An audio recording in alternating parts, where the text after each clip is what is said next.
राधे राधे, जय माता की भक्तों। आप सभी का स्वागत करती हूँ स्पिरिचुअल ज्ञान साधना में और आप सभी से अनुरोध करती हूँ कि स्पिरिचुअल ज्ञान साधना को सब्सक्राइब कर लीजिए और बेल आइकन को प्रेस कर दीजिए ताकि आपको नई नई वीडियोस का नोटिफिकेशन। श्री शिवाय नमस्तुभ्यम। जय माता की राधे राधे भक्तों, कैसे हैं आप सभी लोग। आशा करते हैं सभी लोग बहुत अच्छे होंगे। प्रिय बार व्रत रखने से भगवान भोलेनाथ की असीम कृपा प्राप्त होती है। प्रिय भक्तों, सोमवार के व्रत 3 तरह के होते हैं। सोमवार का व्रत चैत्र, वैशाख, श्रावण, मार्गशीर्ष, कार्तिक किसी भी मास से प्रारंभ किया जा सकता है, किंतु श्रावण मास में सोमवार व्रत शुरू करने का सबसे अधिक महत्व होता है। भोलेनाथ अपने भक्तों पर दयालु हैं, कृपालु हैं। उनके दया भाव के कारण ही उनका नाम भोलेनाथ पड़ा है। भोलेनाथ बहुत ही भोले हैं, बहुत ही शीघ्र और सरल पूजा से प्रसन्न हो जाते हैं। उनकी पूजा में बहुत ज़्यादा नियमों की आवश्यकता नहीं होती है। सच्ची श्रद्धा, भक्ति और सत्यता के साथ किया गया शिव जी के प्रति व्रत शिव जी शीघ्र स्वीकार करते हैं और अपने भक्त को मनोवांछित फल प्रदान करते हैं। भक्तों, सोमवार का व्रत साधारणतया दिन के तीसरे पहर तक होता है। व्रत में फलाहार या पारायण कोई खास नियम नहीं है, किंतु यह आवश्यक है कि दिन रात में केवल एक समय ही भोजन करें। सोमवार के व्रत में शिव जी और माता पार्वती का पूजन करना चाहिए। सोमवार के व्रत 3 प्रकार के होने के कारण सोम प्रदोष और 16 सोमवार और साधारण सोमवार यह व्रत होते हैं। यहाँ हम आपको बता दें कि शिव पूजन के बाद कथा जरूर सुननी चाहिए। प्रदोष व्रत, 16 सोमवार तथा सोमवार तीनों की कथा अलग अलग है। आइए भक्तों, आज हम आपको सुनाते हैं सोमवार व्रत की बहुत ही सुंदर कथा। पौराणिक कथा है जो हमारे प्राचीन काल से चली आ रही है। समस्त भक्तगण भगवान शिव के प्रति अपनी श्रद्धा दिखाते हुए इस व्रत को करते हैं और इस कथा का श्रवण करके अपने व्रत को पूर्ण करके अपने मनोवांछित कामनाओं को पूरा करते हैं। आइए भक्तों, प्रारंभ करते हैं बहुत ही सुंदर कि सोमवार व्रत की कथा। बोलिए गणेश भगवान की जय, गौरी शंकर भगवान की जय, लक्ष्मी नारायण भगवान की जय, पार्वती पते हर हर महादेव।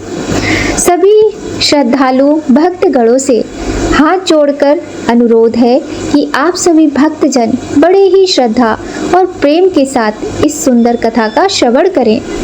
साथ ही कथा सुनते समय ओम नमः शिवाय या श्री शिवाय नमस्तुभ्यम मंत्र का मन में जप करते रहें। आइए भक्तों, प्रारंभ करते हैं कथा। एक बहुत धनवान साहूकार था जिसके घर धन आदि किसी भी प्रकार की कमी नहीं थी, किंतु उसको एक दुख था कि उसके कोई पुत्र नहीं था, कोई संतान नहीं थी। वह इसी चिंता में रात दिन रहता था और पुत्र की कामना से प्रति सोमवार को शिव जी का व्रत और पूजा करता था। सायंकाल को शिव जी के मंदिर में जाकर शिव जी के सामने दिया जलाया करता था। उसके इस भक्ति भाव को देखकर एक समय माता पार्वती जी ने शिव जी महाराज से कहा कि महाराज, यह साहूकार आपका अनन्य भक्त है और सदैव आपका व्रत तथा पूजन बड़ी श्रद्धा से करता है। आपको इसकी मनोकामना पूर्ण करनी चाहिए। तब शिव जी बोले, हे पार्वती, यह संसार कर्म क्षेत्र है। जैसे किसान खेत में जैसा बीज बोता है वैसा ही फल काटता है, उसी प्रकार इस संसार में प्राणी जैसा कर्म करते हैं वैसा ही फल भोगते हैं। पार्वती जी ने अत्यंत आग्रह से कहा, महाराज, जब यह आपका अनन्य भक्त है और इसको किसी प्रकार का कोई दुख है तो उसको अवश्य दूर करना चाहिए, क्योंकि आप सदैव अपने भक्तों पर दयालु होते हैं और उनके दुखों को दूर करते हैं। यदि आप ऐसा नहीं करेंगे तो मनुष्य आपकी सेवा तथा व्रत क्यों करेंगे। पार्वती जी का ऐसा आग्रह देख शिव जी महाराज कहने लगे, हे पार्वती, इसके कोई पुत्र नहीं है, इसलिए यह दुखी रहता है। इसके भाग्य में पुत्र न होने पर भी मैं इसको पुत्र की प्राप्ति का वर देता हूँ, किंतु वह पुत्र केवल 12 वर्ष तक जीवित रहेगा। इसके पश्चात वह मृत्यु को प्राप्त हो जाएगा। इससे अधिक मैं और कुछ इसके लिए नहीं कर सकता। यह सब बातें साहूकार सुन रहा था। इससे उसको ना कुछ प्रसन्नता हुई और ना ही कुछ कष्ट हुआ। वह पहले जैसा ही शिवजी महाराज का व्रत और पूजन करता रहा। कुछ काल व्यतीत हो जाने पर साहूकार की स्त्री गर्भवती हुई और 10वें महीने उसके गर्भ से अति सुंदर पुत्र की प्राप्ति हुई। साहूकार के घर में बहुत खुशी मनाई गई, किंतु साहूकार ने उसकी केवल 12 वर्ष की आयु जान कोई अधिक प्रसन्नता प्रकट नहीं की और ना ही किसी को भेद बतलाया। जब वह बालक 11 वर्ष का हो गया तो उस बालक की माता ने उसके पिता से विवाह आदि के लिए कहा और वह साहूकार कहने लगा कि मैं अभी इसका विवाह नहीं करूंगा, अपने पुत्र को काशी जी पढ़ने के लिए भेजूंगा। फिर साहूकार ने अपने साले अर्थात उस बालक को मामा को बुलाकर कहा कि तुम इस बालक को काशी जी पढ़ने के लिए ले जाओ और रास्ते में जिस स्थान पर भी जाओ यज्ञ और ब्राह्मणों को भोजन कराते जाओ, दक्षिणा देते हुए जाओ। ऐसा कहकर साहूकार ने उसे बहुत सा धन देकर विदा किया। वह दोनों मामा भांजे यज्ञ करते और ब्राह्मणों को भोजन कराते तथा दक्षिणा देते जा रहे थे। रास्ते में उनको एक शहर पड़ा। उस शहर में राजा की कन्या का विवाह था, परंतु जो राजकुमार विवाह कराने के लिए बारात लेकर आया था वह एक आंख से काना था। उसके पिता को इस बात की बड़ी चिंता थी कि कहीं वर को देख कन्या के माता पिता विवाह में किसी प्रकार की अड़चन पैदा न कर दें।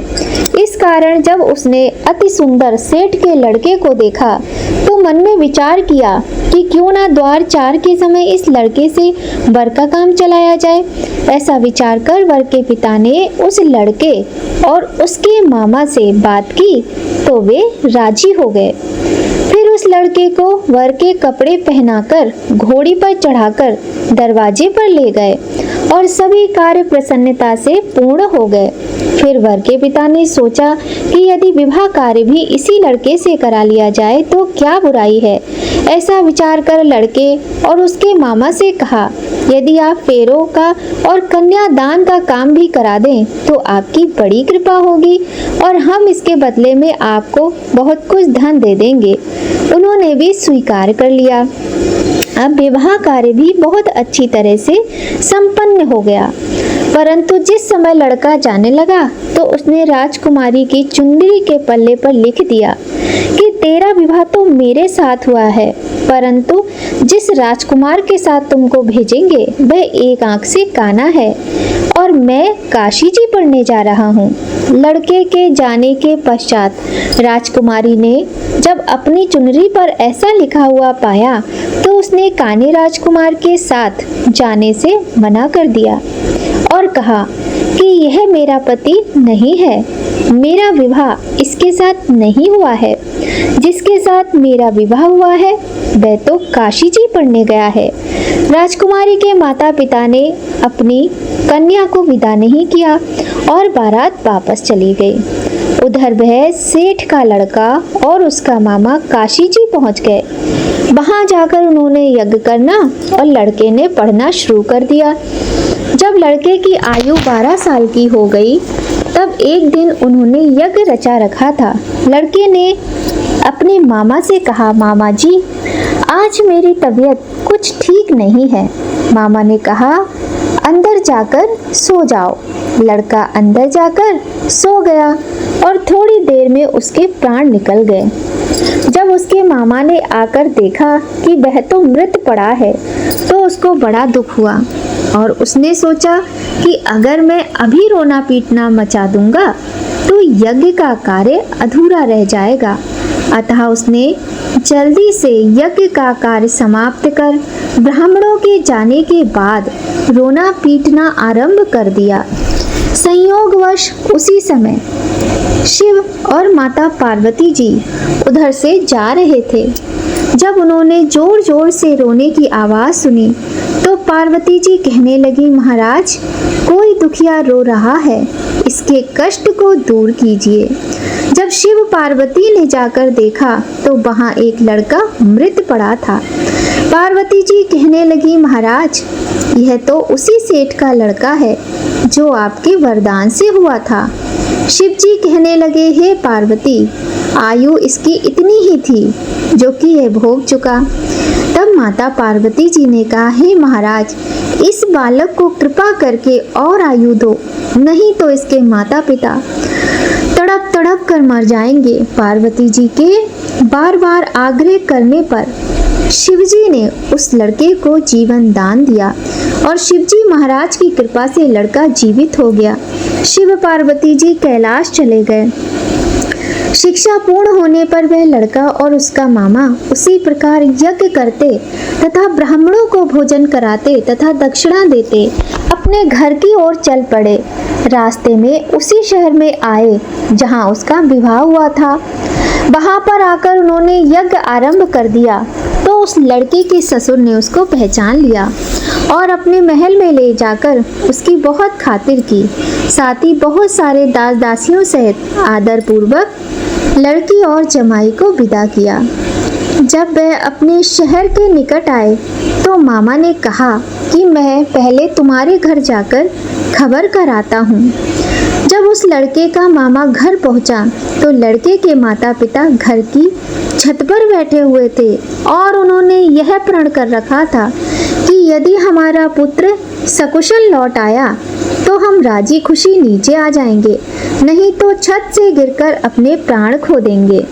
इतने में उस लड़के के मामा ने आकर यह समाचार दिया कि आपका पुत्र आ गया है, किंतु उनको विश्वास नहीं आया। उसके मामा ने शपथ पूर्वक कहा कि आपका पुत्र अपनी पत्नी के साथ बहुत सारा धन लेकर आया है।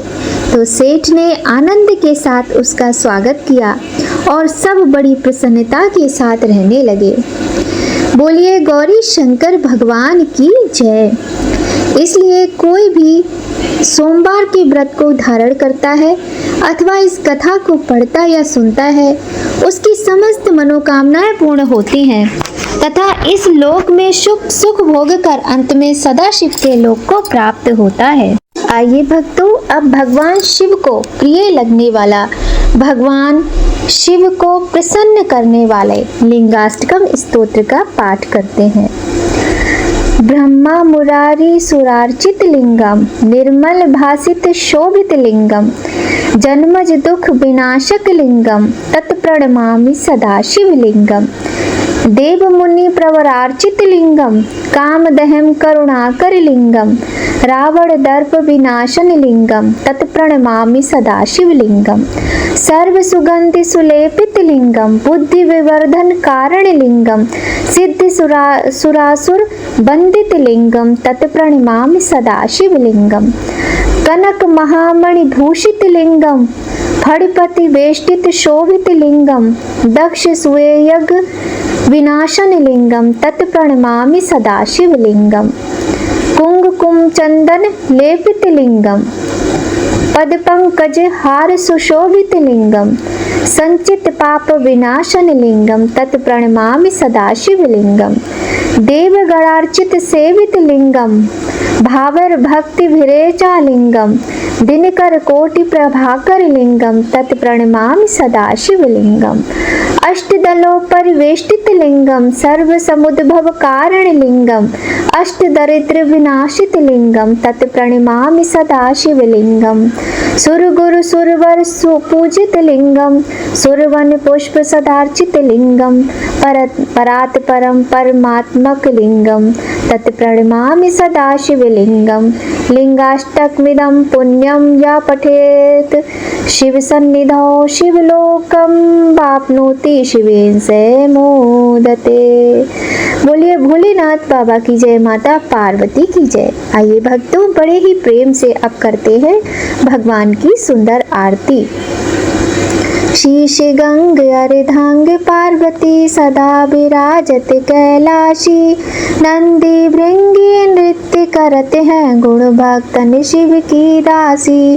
शीतल मंद सुगंध पवन भय बैठे हैं शिव अविनाशी, करत गान गंधर्व सप्त स्वर राग रागनी अति गासी।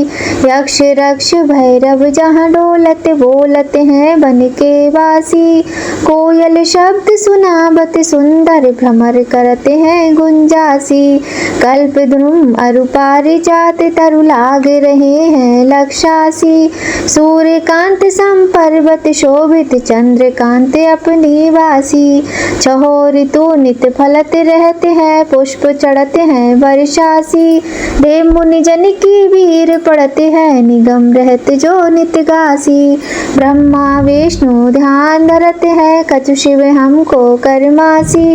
रिद्धि सिद्ध के दाता शंकर सदा आनंदित सुख राशि। जिनको सुमिरन सेवा करते छूट जाए यम की फांसी। त्रिशूलधर को ध्यान निरंतर मन लगाए कर जागासी। दूर करे विपदा शिव तन की जन्म जन्म शिव पद पासी। कैलाशी काशी के वासी अविनाशी मेरी सुध लीजो।